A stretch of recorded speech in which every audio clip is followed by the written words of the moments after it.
연준의 4월 회의록 공개가 미국, 유럽, 아시아 공이 영향을 주고 있습니다.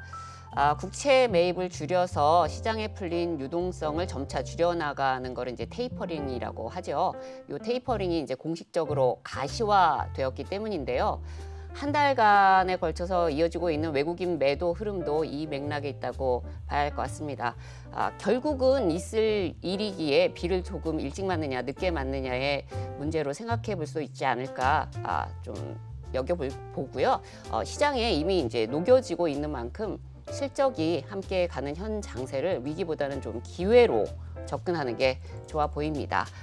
전문가 모시고 시장 간단히 짚고 이슈 점검 받아보겠습니다. 김영철 와운의 파트너 나오셨습니다. 어서 오세요. 네, 안녕하십니까? 네, 뭐 이번 주 시장 흐름에서 뭐 뭐니 해도 지금 한미 정상회담 관련해가지고 이런저런 이제 얘기들, 관심들 뭐 이렇게 생기고 있는데 네. 그 2주에 걸쳐서 우리가 이제 마스크 벗고 일상생활을 복귀하는 부분에 대해서 뭐 먹고 마시고 또 입고 얘기해 보지 않았습니까? 네. 이번 주 사실은 뭐 그러면 집 얘기가 나올까 했는데 어. 그게 아니고 이제 얼굴 단장과 관련해서 얘기를 좀 해보신다고 네. 하는데 뭐 화장품은 아니죠.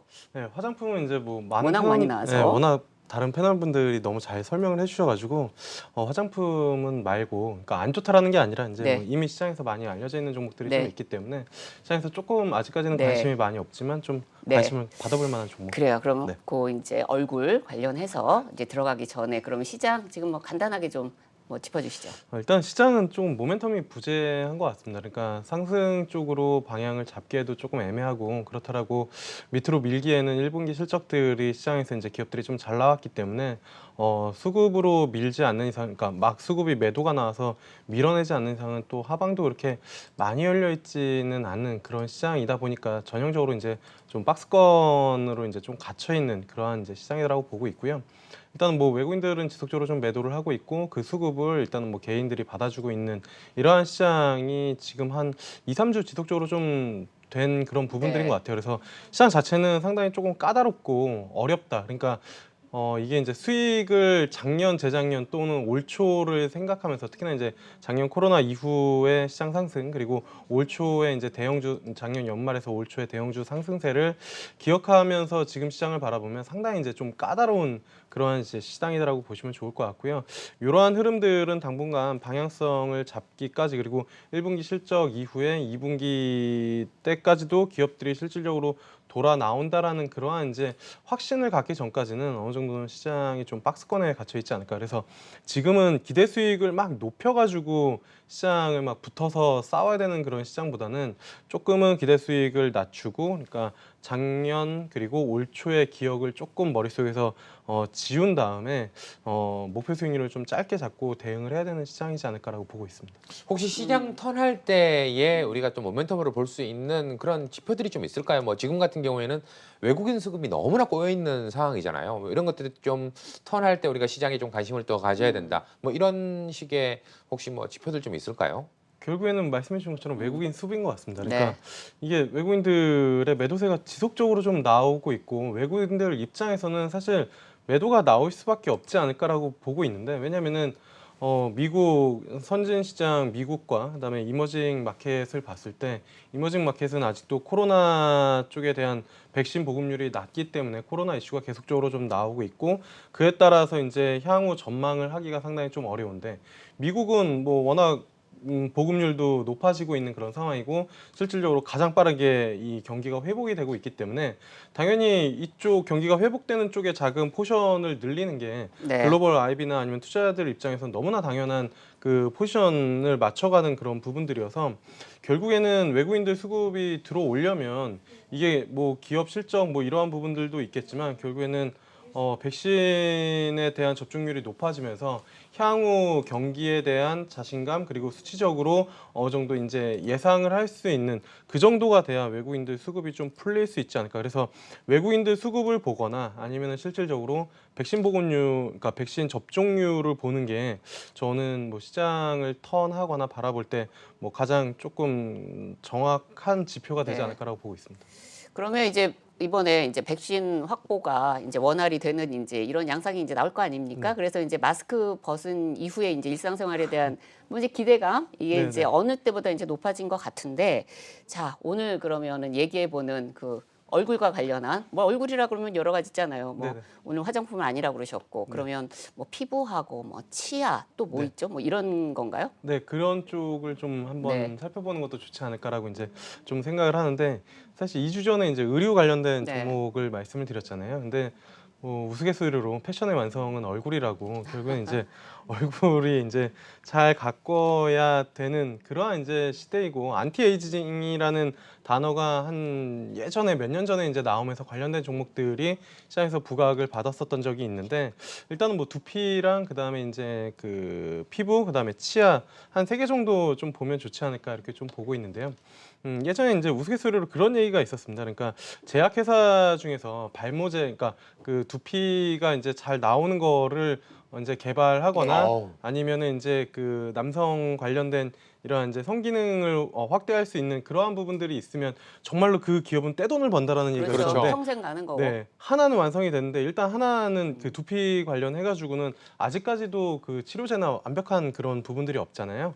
그래서 그와 관련된 시장도 향후 상당히 좀 커지고 있는 그러한 부분들인 것 같아 가지고 첫 번째 기업은 일단은 뭐 IR 사이언스라는 기업이 하나 있는데 이 기업은 사실 본업은 그 두피 관련된 부분들은 아닙니다. 이게 이제 실리콘 LED 관련된 부분들이어서 자동차 이제 전장 쪽 관련된 부분들 쪽으로 조금 더 많이 이제 시장에서 알려져 있는 그런 부분들인데 이 IR 사이언스가 신사업으로 좀 진행을 하는 부분들이 이게 이제 LED 마스크라고 해가지고 한참 요 앞전에 이제 시장에서 관심을 받았었던 제품들이 많이 나왔었는데 네. 이 LED 마스크가 이제 두피 쪽으로도 이제 좀 확대가 돼서 요즘에 이제 제품들이 좀 나오고 있는 그런 상황이거든요. 그래서 LED 두피 마스크 관련된 사업을 좀 진행을 하고 있고 그다음에 이제 탈모 샴푸까지 이제 제품 라인업을 좀 진행을 하면서 이쪽으로 이제 좀 확대를 하고 있습니다. 아마 그 이상민 샴푸라고 해가지고 그 어헤즈사라고 이제 그 부분들이 있는데 이거를 한 51% 지분을 이제 조금 인수를 하면서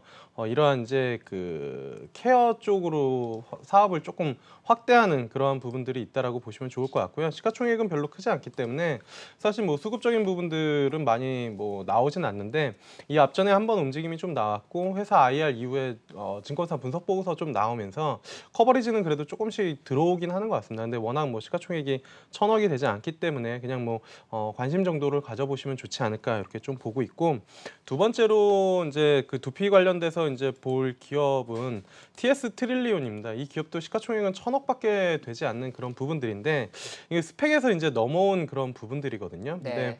요 기업 자체가 그 아마 TS 트릴리온이라고 이제 그 말씀을 드리면 많이 이제 어떤 기업인지 모르시는 분들이 좀 많은데 그 녹색병에 샴푸 우리가 많이 쓰고 네, 있죠. 샴푸 네. 이거 남자분들 다 아시네요. 네, 그 네. 녹색병의 샴푸고 그 이제 손흥민 선수가 아마 그 광고 모델이었었고, 광고 모델이고 아마 이 앞전에도 이제 뭐 여러 이제 유명한 연예인들을 통해서 이제 광고 모델을 좀 이제 하면서 이제 인지도를 좀 넓혀가는 그런 부분들이고 실질적으로 이제 그 두피 케어 조금 관심 있으신 분들은 이 샴푸 되게 많이 쓰시는 것 같더라고요. 그래서 일각에서는 TS가 탈모 스탑이 아니냐라고 이제 얘기를 네. 하면서 TS 트릴리온이라고도 이제 이야기를 하는데 뭐 최근에 이제 시장이 워낙 좋을 때 스펙에서 넘어온 기업들이 한 번씩 움직임이 좀 나왔었거든요. 그래서 이 TS 트릴리온 같은 경우에도 스펙에서 넘어올 때 한 2,000원대 이제 넘어왔고 그다음에 이제 그 이제 분할하면서 지금 1,200원대 정도 하고 있는데 뭐 요 종목도 어쨌든 그 화장품이나 아니면은 그 생필품 관련된 뭐 케어 쪽 시장 쪽이 좀 커지고 관심을 받으면 한 번 정도는 뭐 슈팅이 나올 수 있지 않을까라고 이제 좀 보고 있어서 두 종목 정도는 좀 관심을 헤어 쪽에서는 좀 가져보면 좋지 않을까라고 좀 보고 있습니다. 네. 자, 머리 갔으니까 이제 그럼 피부로 내려가겠네요. 네, 피부 관련된 부분들은 아무래도 이제 클래시스라는 기업이 시장에서는 조금 많이 관심을 받고 있지 않나라고 이제 좀 보고 있는데요. 이 기업 같은 경우에는 사실 상당히 좀 시가총액이 큽니다. 그러니까 생각보다 그러니까 한 9천억 정도가 되는데 한 1조만 넘어가면은 매물이 좀 나오면서 한 14,000원대에 이제 조금 뭐 위치해 있는 그런 상황이고요. 이 기업은 사실 재밌는 게 회사에서 어떠한 이제 막 홍보를 하기 전에 한번 그 유튜브 컨텐츠에서 그 장성규 씨가 그 이제 직업 체험을 하는 그런 이제 유튜브 컨텐츠가 있었는데 거기에서 이제 한 병원에 가가지고 요거를 이제 맞고선 실질적으로 그런 입소문이 상당히 좀 많이 나왔었거든요. 그게 아마 2019년도 초 3월달, 4월달이었는데 그렇게 하면서 주가가 상당히 좀 올랐었고 네. 그러다 보니까 이제 증권사 리포트에서도 이 그 유튜브에서 이제 출연을 해서 이러한 부분들로 인지도를 넓혀간다라고도 코멘트가 이제 나왔었던 그런 부분들이거든요. 그 당시에 이제 주가가 4,000원이었는데 한 지금은 14,000원대니까 이제 상당히 주가는 올라와 있는 그런 상황이고 거의 이제 뭐 10,000원대부터 18,000원대까지 주가가 한 1, 2년 정도 이제 갇혀 있는 그러한 상황인데 여기서 이제 3년 만에 신제품을 좀 내놓는 그런 부분들이거든요. 이게 이제 슈링크라고 해가지고 이제 상당히 좀 유명한 제품 중에 하나고 이제 피부 케어 받으시는 분들에게는 인지도가 상당히 조금 높은 그런 제품 중에 하나인데 여기서 이제 슈링크 유니버스라고 해가지고 RF 방식으로 새로운 제품을 하나 좀 내놓고 있는 그런 상황이고 올해 연말 내년 초까지 일단은 가이던스가 조금씩 높아지고 있는 그런 상황이기 때문에 주가는 어느 정도 뭐 14,000원 이하에서는 지속적으로 좀 매수세가 좀 들어오고 있는 그런 상황이기 때문에 뭐 14,000원 이하 정도에서 조정 시에는 관심을 가져보면 뭐 박스권 트레이딩으로도 충분히 좀 매력 있지 않을까라고 보고 있습니다. 요즘 사실 뭐 슈링크 아세요? 슈링크. 예, 저도 피부과에서 뭐 예전에 슈링크. 뭐 이야기를 좀 했었어가지고. 정말 이렇게 슈링크 쫙 조여주는 거 음. 아니겠습니까? 그래서 이거 좀 받아보시는 분들이 많아요. 네네네. 그 이제 종목도 좀 같이 관심 있게 보시면 좋겠네요. 클래시스. 네네. 네. 그러면 이제 그 다음은 이제 어디를 케어하러 갈까요?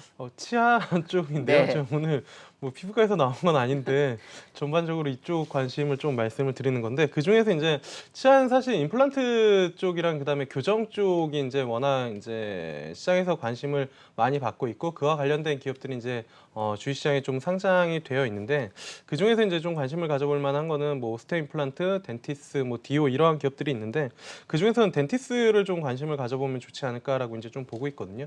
이 기업 같은 경우에는 2020년 7월달에 이제 상장을 한 부분들이고 임플란트랑 이제 덴탈 장비 전문 기업인데 이 기업 같은 경우가 임플란트가 한 74% 정도 이제 그 비중을 차지를 하고 있고 여기에 이제 의료용 3D 프린터랑 그다음에 의료용 LED 수술 등 뭐 이런 부분들을 좀 가지고 있는데 이 기업이 이제 다른 기업과의 조금 이제 대비 관심을 가져볼 만한 부분들은 일단은 밸류에이션이 좀 싸다라는 부분들이거든요. 임플란트 관련된 기업들이 보통 PER을 한 18배에서 20배까지 이제 좀 받고 있는 그런 상황인데 덴티스 같은 경우에는 10배 초반을 받고 있기 때문에 그냥 밸류에이션 자체로도 상당히 조금 매력적인 그런 부분들이 있고 또 하나는 이 덴티스가 가지고 있는 게 투명 교정기에 대한 모멘텀을 좀 가지고 있거든요. 그러니까 사실 저도 이제 그 앞에 교정을 하려고 하다가 그냥 레진으로 약간 이제 메꾼 네. 부분들이 있는데 이 교정을 하려면 시간도 상당히 좀 많이 걸리고 그다음에 이제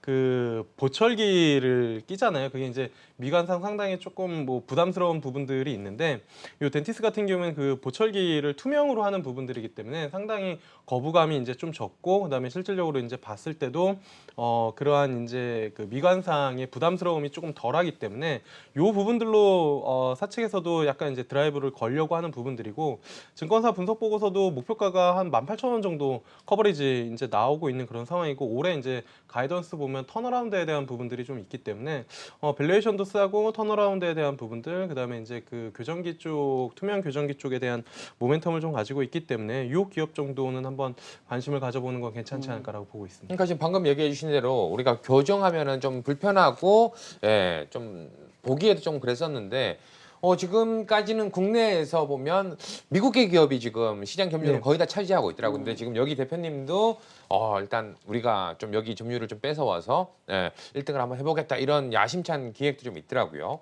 근데 아까 전에 이제 피부 미용이라든가 두피 관련해서 얘기 줬는데 하이로닉이라는 기업이 좀 네. 있더라고요. 이 기업 보면 여기 이제 두피랑도 관계가 있고 의료 기기랑도 관계가 좀 있고 지금 자리로 봤을 때도 뭐 괜찮은 느낌이 좀 보이는데 클래시스랑 뭐 관련해서는 좀 어떻게 좀 보세요? 이 기업도 이제 뭐 시장에서 상당히 좀 많이 부각이 됐고 최근에 이제 뭐 거래도 상당히 이제 터져서 움직임이 좀 나오고 있는 그런 상황이고 시가총액도 이제 뭐 800억대이기 때문에 뭐 충분히 좀 관심을 가져볼 만한 기업이다라고 이제 좀 보고 있는데 개인적으로는 클래시 클래시스가 어쨌든 박스권을 지속적으로 좀 만들었었던 부분들이고 이 앞전에 이제 블록딜을 하면서 대주 지분 매도가 나오면서 이제 좀 거래량이 터졌고 그거를 이제 가져간 쪽이 있기 때문에 저는 그 클래시스 쪽을 조금 더 선호하지 않을까라고 이제 좀 보고 있습니다. 네, 여러 종목 지금 말씀 주셨는데 매매 전략은 딱 한 종목만 들어보려고 그러는데 시간상 어떤 종목일까요? 일단은 뭐 덴티스가 네. 제일 좀 좋아 보입니다. 왜냐면 앞서도 말씀드렸지만 그냥 그 본업 자체로만 놓고 보더라도 밸류가 피어그룹 오스테 임플란트나 아니면 다른 이제 임플란트 관련된 기업들이 밸류에이션이 10배 후반, 18배, 뭐 20배 정도를 받고 있는데 덴티스는 올해 가이던스 기준으로 이제 10배 초반 정도를 받고 있는 그러한 상황이고 이게 이제 그 투명 교정기가 상당히 저는 매력적이다라고 보고 있거든요. 왜냐하면은 제가 실질적으로 교정을 할까 말까 엄청 고민을 했었던 그런 부분들이 그걸 이제 레진으로 그냥 임시 처방을 하면서 이제 한 부분들인데 젊은 친구들 같은 경우는 이런 심미적인 부분들이 상당히 좀 중요하다고 이제 좀 생각을 하고 있기 때문에 이 투명 교정기 시장은 상당히 앞으로도 커질 가능성이 좀 높다. 그래서 밸류에이션도 싼데 성장 모멘텀도 좀 있기 때문에 덴티스를 좀 탑픽으로 잡고 대응해 보시면 좋지 않을까 이렇게 좀 보고 있고요. 네. 증권사에서는 목표가 한 18,000원 정도를 보고 있는데 개인적으로는 일단은 14,000원 정도까지만 가더라도 충분히 좀 매력적이지 않을까 그래서 목표가는 14,000원, 손절가는 10,000원 잡고 대응해 보시면 좋지 않을까라고 보고 네, 있습니다. 그러면 네. 뭐 질문, 말씀하세요. 네. 짧게 하나만 좀 여쭤볼게요. 어떻게 보면 치과 쪽 관련해서는 지금 뭐 교정기도 이야기를 좀 잘해 주셨지만 임플란트도 무시할 수 없는 부분이잖아요. 덴티스랑 이름이 참 비슷한 종목이 하나 덴티움이라고 있잖아요. 오스템 임플란트는 뭐 워낙 또 다들 알고 계시겠지만 덴티움 같은 경우에는 또 임플란트 관련해서 지금 뭐 엄청나게 또 성장성도 있는 기업인데 이 두 종목 좀 바라봤을 때는 어떻게 좀 바라보세요? 일단은 뭐 덴티움 같은 경우에는 그 시가총액이 6천억 정도가 되고 오스테 임플란트를 보면은 시가총액이 지금 한 1조 그죠. 네. 천억이거든요. 근데 오스템 임플란트 같은 경우는 국내랑 이제 중국 쪽에 대한 모멘텀을 동시에 좀 가지고 있는 그러한 부분들이어서 임플란트 쪽으로만 집중을 해본다라고 하면은 오스템 임플란트를 거래를 하거나 좀 매매를 하는 게 저는 조금 더 좋지 않을까라고 이제 좀 보고 있고 그 하단에서 이제 시가총액이 좀 작은데 업사이드가 상당히 좀 높게 나올 수 있는 그러한 기업이라고 하면은 저는 덴티스가 뭐 이제 시가총액 1,700억 정도이고 여기서 멀티플 다른 피어그룹만 주더라도 한 3천억까지는 무난하게 조금 상승할 수 있지 네. 않을까 하지만 단기적으로 목표가는 14,000원 정도를 하더라도 지금 대비 한 20% 이상이니까 지금 시장에서는 충분히 좀 괜찮지 않을까라고 보고 있습니다. 네, 덴티스 윈 하면서 이해수 캐스터 연결해서 이 시각 특징주 들어보겠습니다. 네, 우리 시장 저점 대비 낙폭 줄였습니다. 대만 각권 지수도 낙폭 어느 정도 줄여냈고요. 나스닥 선물 주가 지수 보합권까지 올려 세웠습니다. 이렇게 한미 정상회담이란 빅 이벤트를 앞두고 다소 중심 없이 출렁임이 있는 시장인데요. 테마 내에서도 종목별 차별화 장세가 이어지고 있습니다. 자, 그 가운데 카테고리별로 특징주 꼽아봤습니다. 먼저 수급적으로는 SK하이닉스 확인해 보시죠. 오늘 외국인이 8거래일 만에 매수로 전환을 했습니다. 이달 들어서 외국인이 코스피를 8조 5천억 원 넘게 순매도하고 있죠. 지난 5월 10일 단 하루 매수한 것 빼고는 매일 매도 우위를 기록하고 있습니다. 이렇게 국내 증시를 파니 특히 삼성전자와 SK하이닉스를 집중해서 팔 수밖에 없었는데 이 백악관 주최 반도체 회의를 앞두고 오늘 좀 의미 있는 외국인의 수급이 IT 투톱에 유입이 되고 있습니다. 어제 미국으로 출국한 SK 최태원 회장의 행보에 좀 의미가 있었던 걸까요? SK하이닉스 5월 20일 오후 2시 기준 외국인 기관 동시 매수 1위 종목입니다. 자, 그리고 단연 돋보이는 테마도 반도체입니다. 반도체 테마의 종목들이 모두 다 잘 가는 건 아니지만 PSK홀딩스라든지 테크윙, 실리콘웍스 등 후공정, 전공정 할 것 없이 종목별로 좀 질서 없는 강한 흐름이 나오고 있습니다. 한미 정상회담이 열리는 금요일 국내에서도 반도체 특위 첫 회의가 열려 대내외적으로 좀 시사하는 바가 더 클 것이라는 전망 속 오늘 선별적으로 종목들 움직임을 보여주고 있는 하루입니다. 자, 12시부터 급등한 SCD 이슈 종목으로 확인해 보시죠. 지금 전자상거래 기업들은 신선식품 시장을 놓고 소리 없는 전쟁을 벌이고 있습니다. 네이버 쇼핑도 여기에 참전을 한 모양새인데요. 네이버와 CJ 대한통운 연합이 용인의 초대형 저온 물류센터를 구축한다고 합니다. 이번 저온센터 도입이 네이버 쇼핑 최대 약점으로 꼽혔던 이 새벽 배송이라는 데 힘이 실리고 있습니다. 마켓컬리 SSG는 배달 지역을 수도권에서 이제 충청권으로 넓히고 또 이해질세라 쿠팡도 LNF도 미국 상장을 통해서 자금력을 바탕으로 물류센터를 구축하고 나섰습니다. 이렇게 치열한 상황 속 국내 시장의 냉매 밸브와 스텝 밸브의 점유율이 각각 80%, 99%에 달하는 SCD가 수혜 기대감에 따라 주가 급등 중에 있습니다. 자, 마지막 리포트 종목은 LNF입니다. 코스닥 시장 사상 최대 규모 유증을 추진했습니다. 2차 전지 소재 양극재 기업 LNF가 무려 4,771억 원 규모 유상증자 계획을 발표했는데요. 이렇게 공격적인 유동성 확보 행보에 각 증권사에서는 리포트를 내놨습니다. 맞아야 할 매를 만든 과정이다. 향후 매출 성장에 대한 긍정적인 평가를 내놓으면서 미래에셋증권은 목표가 기존 대비 24% 상향 조정한 15만 5천 원을 제시했습니다. 오늘 주가 위아래로 변동성이 참 크죠. 6% 가까이 급락했던 주가 현재는 0.5%, 0.2%대 상승 중에 있습니다. 자, 이 네 종목 중에 오늘 좀 매매 전략을 듣고 가볼 만한 종목 어떤 종목이 있을까요? 일단은 뭐 SK 하이닉스가 아마 시장 참여자들이 제일 많이 좀 궁금해하시지 않을까라고 이제 좀 보고 있는데요. 일단은 뭐 SK 하이닉스뿐만이 아니라 앞서는 이제 그 해수앵커님께서 잘 설명해 주셨지만 오늘 반도체 쪽으로 수급이 좀 들어오거든요. 그러니까 그간에 이제 경기 민감주 쪽에서 차익 실현이 나오는데 그 수급이 어디로 갈까에 대한 시장의 고민이 오늘 좀 답을 준 부분들이지 않을까라고 보고 있고 결국에는 우리나라 이제 IT 관련된 기업들이 충분히 좀 매력적이다라는 부분들을 좀 보여주고 있는 그런 상황인데 문제는 SK 하이닉스거든요. 사실 SK 하이닉스를 보시는 분들은 삼성전자를 살 것이냐 SK 하이닉스를 살 것이냐 이 고민도 이제 좀 상당히 많이 하는 그런 부분들인데 일단은 뭐 베타가 SK 하이닉스가 훨씬 더 좀 높기 때문에 반도체 쪽을 좀 긍정적으로 보시는 분들 같은 경우에는 SK 하이닉스 충분히 좀 매력적인 가격대에 왔다라고 개인적으로는 좀 판단을 하고 있고요. 12만 원 이하에서는 뭐 충분히 뭐 접근을 해봐도 좀 좋지 않을까라고 이제 좀 보고 있습니다. 그래서 12만 원에서 13만 원 당분간은 조금 박스권 트레이딩으로 대응을 하시는 게 좋지 않을까. 그래서 뭐 보유하시는 분들 같은 경우에 13만 원 올라오시면 조금 차익 실현하시고 다시 조정 나오면 12만 원대에서는 좀 매수를 하시고 이렇게 조금 박스권을 만들다가 2분기 이후에 이제 턴하면서 다시 한번 고점 트라이를 할 가능성이 높지 않을까 이렇게 좀 보고 있습니다. 네, 오늘 김영철 대표님 감사합니다. 네, 감사합니다.